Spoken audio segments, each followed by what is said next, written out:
rose between two thorns. Got me coffee, got two very cool guitars here, and as a lot of you dudes know, we'll do a little comparison with them.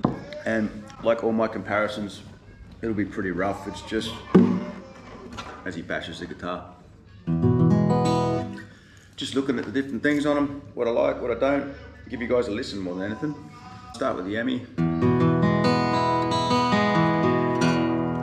A lot of you know I normally have an M80 bags in here, which I've taken out for this because that thing sounds so good. I wanted to make sure that this thing sounded at its peak. Even though the sound hole pickup doesn't make that much of a difference, it does make a difference. I noticed that as soon as I took it out, it was like, what a very nice sounding guitar, you know?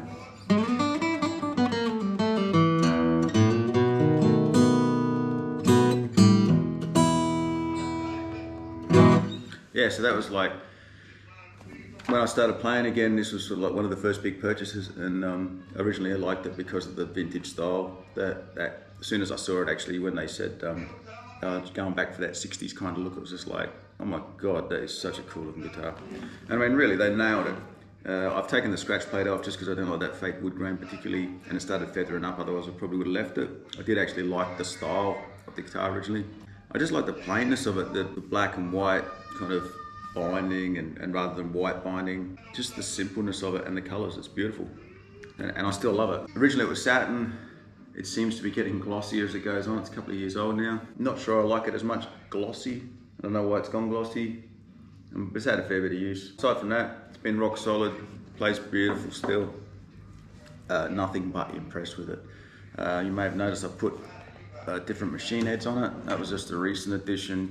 It's been dropped a couple of times, and the original tuners, a couple of them had been knocked and sort of get a little wonky, so upgraded them. Probably not sold on the black actually. I really like the original look of it. So at some stage, I'll probably put some nickel tuners on it again, just to make it look more like it did at the factory. And apart from that, it's an amazing guitar. And then this is the new Rogue that turned up to mess things up. First thing you notice immediately when you pick this up is it's balanced different now. In the other video I said it's kind of nose forward. It sort of is. Like you put it on your lap if you want to do that. But it's actually balanced in the center, which I think might be, they've got an aluminium block in there inside the neck as part of their neck setup. So if you don't know about the Furch neck setup, I'll chuck a little picture up there, but it's one of the things that interests me. It's a bolt-on neck. It's got an aluminium block inside, and it's got a carbon rod inside that wraps around the truss rod that supposedly helps set them up, get the neck flatter. And I've got to say, the setup out of the factory is bloody amazing, really good. I did have a weird buzz on the A string, but dug around a bit with a file and it come good, so that's gone. This thing's shipped with elixirs, and in the sort of idea of trying to have a decent comparison, I've put EJ16 Diodaros on it. Expecting that to kind of drop it down, you know, because it's so punchy, but it really hasn't made much difference at all. It's still very powerful.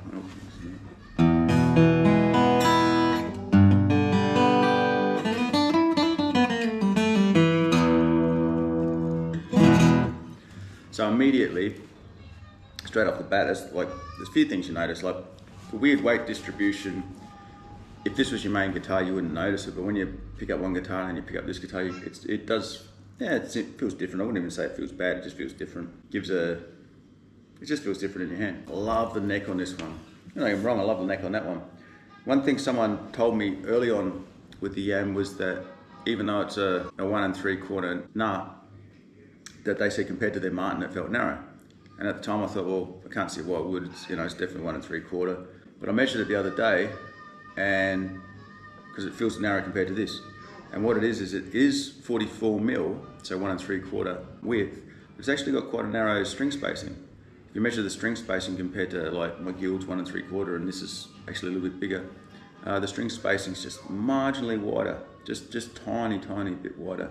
And I think that's why it feels a little bit narrower. And it's kind of a slimmer neck feeling than this. This is a pretty chunky ass neck. It's actually 45 mil at the nut, so that's slightly over 1 3/4. And that's probably one of the things I like best about it. It's actually really comfortable to play that little bit wider.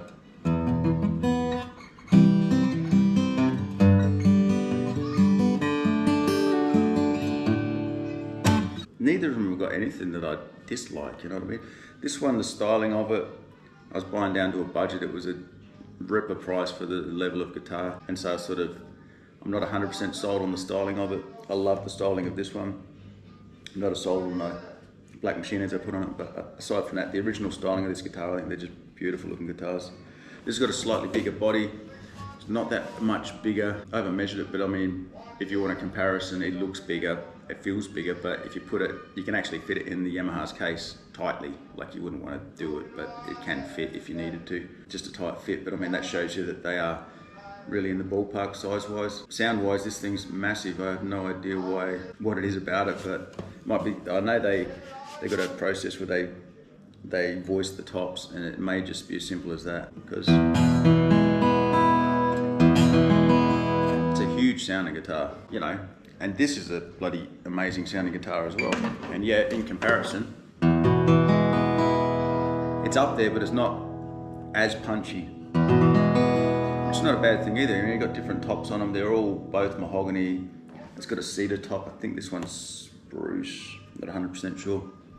But and this has got the ARE torrification, something like that. That one I've got no idea. All I know is it's voiced, and it's real punchy and real loud. Like, I hope that comes across in the video. I'm gonna obviously record some different things, play the same thing on both of them, so you can hear it side by side. But yeah, aside from that, that's the main differences, is really they both come up set out pretty good. I've slightly lowered the bridge on this one.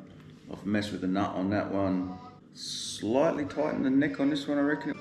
That was one of the best guitar setups I've had out of the box, apart from that A string having that weird harmonic, which is, you know, still slightly problematic, because it's almost like, it's not too low, but it's too shallow, like the hole's too shallow, and you can't go any lower because it's set up so well. So that's not perfect, but it's sounding great and working great. Style-wise, I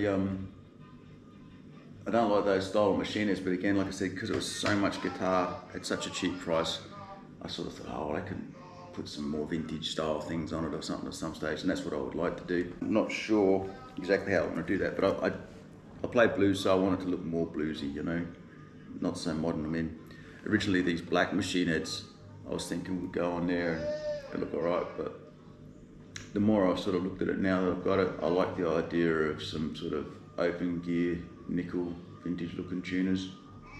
Try and make it look a bit older. Yeah, I think I'm going to put a pickup in it. Well, I've actually already bought a pickup for it. Bit of an old school one actually, bit of a different choice this time, so we'll see how that goes.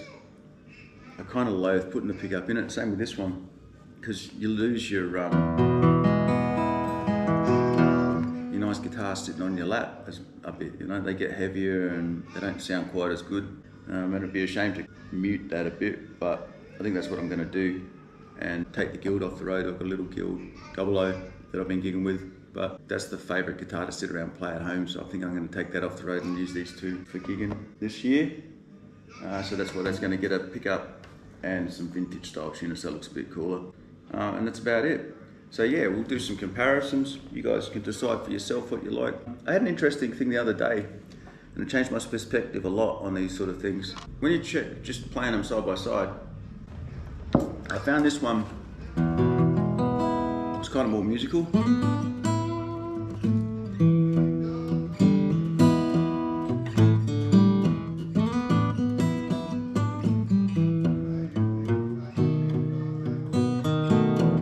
Smoother. You know, this one's more kind of, I wouldn't say brash, because it's not brash, but you got to describe these things somehow.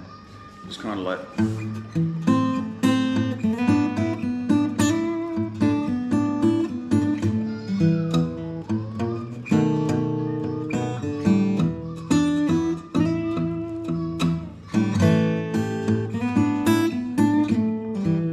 it's more responsive actually.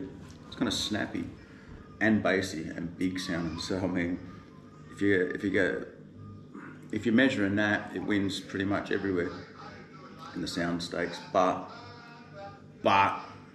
is that what you're measuring? That's the problem. I watched Rhett Scholl the other day playing an old Takamine from the 70s, and he said it sounded like a guitar on a radio. It sounded like a radio song when he strummed it. And I thought, at the time, I was like, it did, like you could hear what he was talking about. So go and have a watch of that actually, if you want to have a look.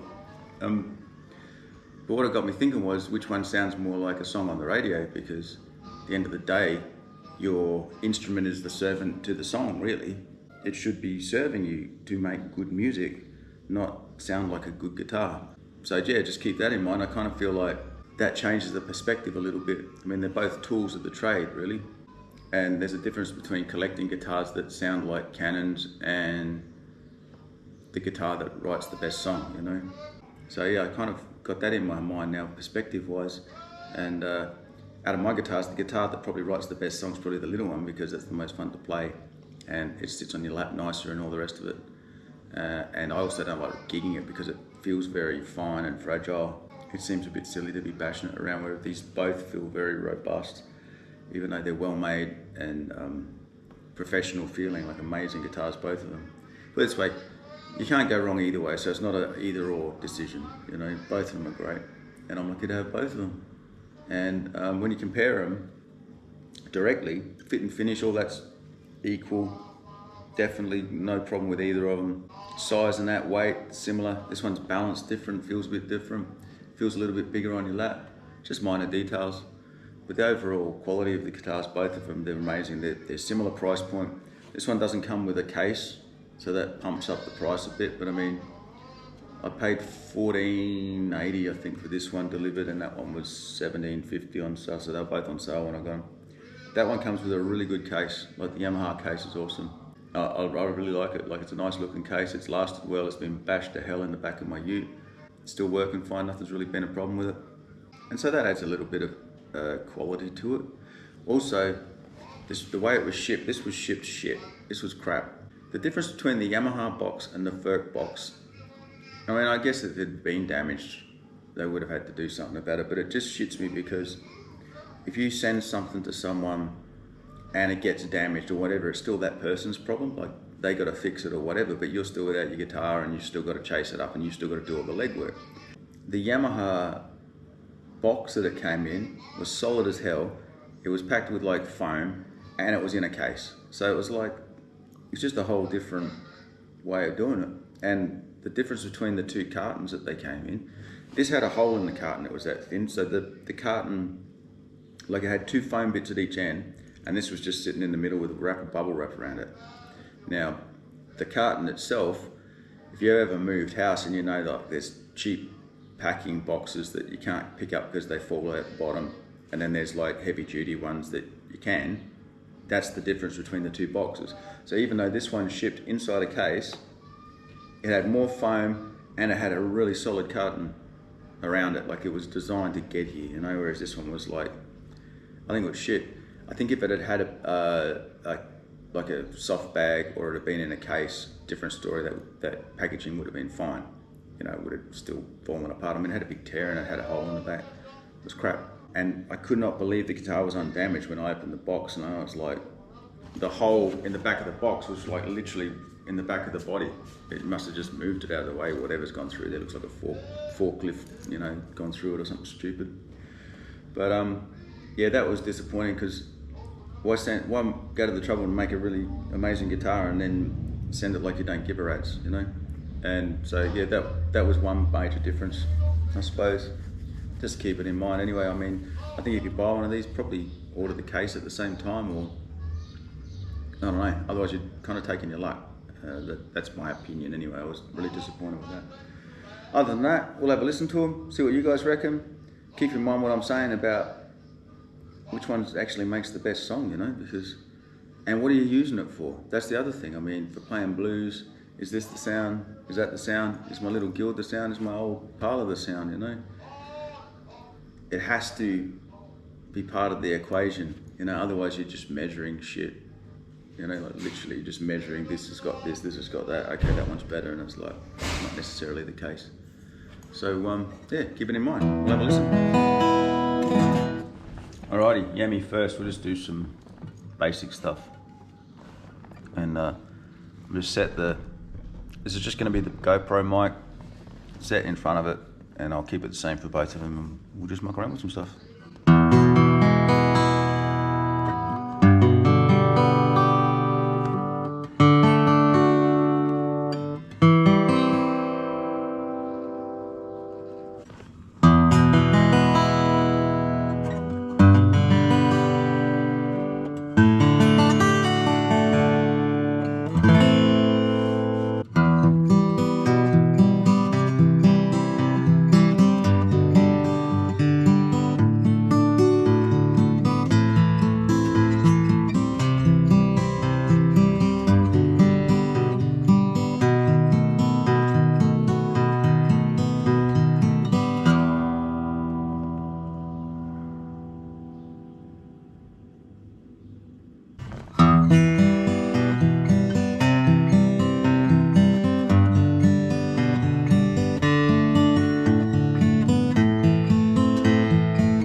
All right, what's the thoughts on all that? Hopefully that's enough of a, oh, coffee's gone cold.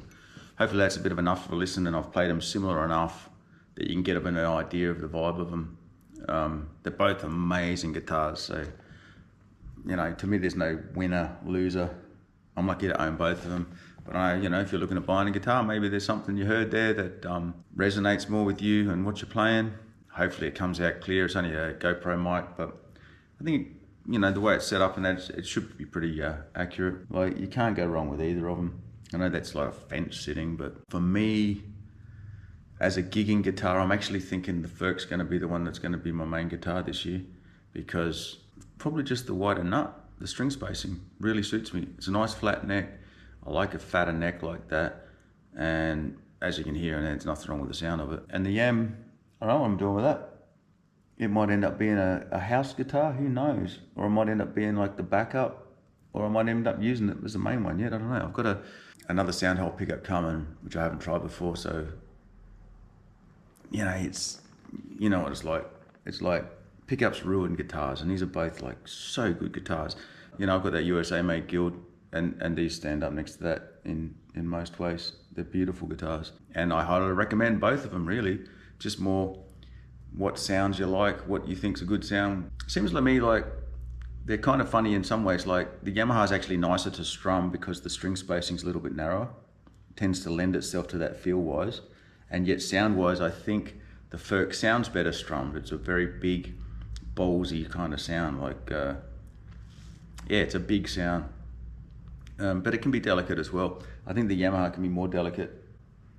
It seems to be, I wouldn't say more musical, because that's not the right. It's smoother. That's how I describe it. It's smoother. Like, if you're playing little runs and stuff, it's really smooth. So it's horses for courses. The only other thing I'd like to mention with the Furch is that neck system is, you know, very different. It does feel a little bit different to normal. Not much, just the weight distribution. And time will tell whether that was a good innovation or one of the things that goes down in guitar history as a stupid idea. The guitar's brilliant, no doubt about that. It's super resonant, as you can hear, I think, in that, hopefully. Long term, it's got a bigger hole in the neck to fit that carbon rod, I guess. But having said that, they glue that in, so it should be pretty strong. And then the aluminium angle in the neck pocket, I don't know about that, but man, we'll see. The guitar's incredible, so I can't really think of a downside. Like I said, time will tell. But if it's the main guitar, it's going to get a bit of a hard time, so that might be a good sort of test to see how all that stuff fares. And at this stage, I don't think I'll have any problems with it. I wouldn't predict that there'd be any problems. There doesn't seem to be anything standing out. There was something else I was going to mention. Oh, that's the other thing I was going to mention. All right. One, the Yamaha's gone glossy. I don't know why it's done that, because that was satin when I bought it, and it's not like I put polish on it or anything, but it's definitely going glossier and glossier over time, which is cool. Kind of looks old. It actually looks very rich, the colours and that, and I do love the look of it. There's nothing really to say that it's been an absolute workhorse. It's been one of the favourite guitars I've owned, and I would happily buy another one anytime, and maybe even the FS3. Or even the FSX3, maybe an opportunity to get one of them, I'll get it. And it certainly turned me on to the Yamaha brand, because I've always been put off with the narrow string spacing, although this is slightly narrower feeling than a standard 1 3/4. I would like to try an LL16D, and I would like to try probably their little parlor that they make. So yeah, I'm definitely impressed with Yamaha enough to probably would like to own some more in the future. Furch, very impressed so far. That thing's a bloody monster. It's just punchy as hell and loud and musical as well. And be interesting to see where it goes. The finish must be that thin. It's like you can mark the wood. It seems like you can mark the wood with your fingernail. Like it seems like that. I've definitely got a couple of scratches on it already. So I'd say going forward, she's going to look pretty banged up anyway, which suits me because I like that sort of old looking guitar. So yeah, anyway, let me know what you reckon. Like, subscribe, all that stuff. Welcome to 2024. Lots of gigs, hopefully humming. Gonna get my finger out and get onto it. And yeah, that's about it for the comparison with those two. They're both amazing. You can't go wrong with either. Value for money. Value for money is an interesting one. On sale, like their full retail is probably very similar. I think the Yamaha retail is just over 2,000 and the Furch retail is just over 2,000 without a case. So budget that in. Is it better than the Yamaha? I don't think so. I think they're pretty equal, just in different ways. It's bigger sounding. So if you want a bigger sounding guitar and a fairly smallish package, it does feel bigger though. Maybe that's an option. I'd imagine it doesn't sound bigger than an LL16, and I doubt it's not much bigger in size either, so it might have been a fairer comparison to compare those two. But the LL16 is a lot cheaper, so keep that in mind. Yeah, so once you factor in you're going to have to buy a bag, they're still pretty comparable if you get one on sale. So yeah, they're just, to me, they're equal. It's just, there's no clear winner. I hope that's a really clear comparison. We can do more down the track, maybe compare them with other things, whatever. But for now, I've got to go get some gigs and get serious about that rather than comparing guitar measurements. Anyway, hope you liked it, and I'll see you next time.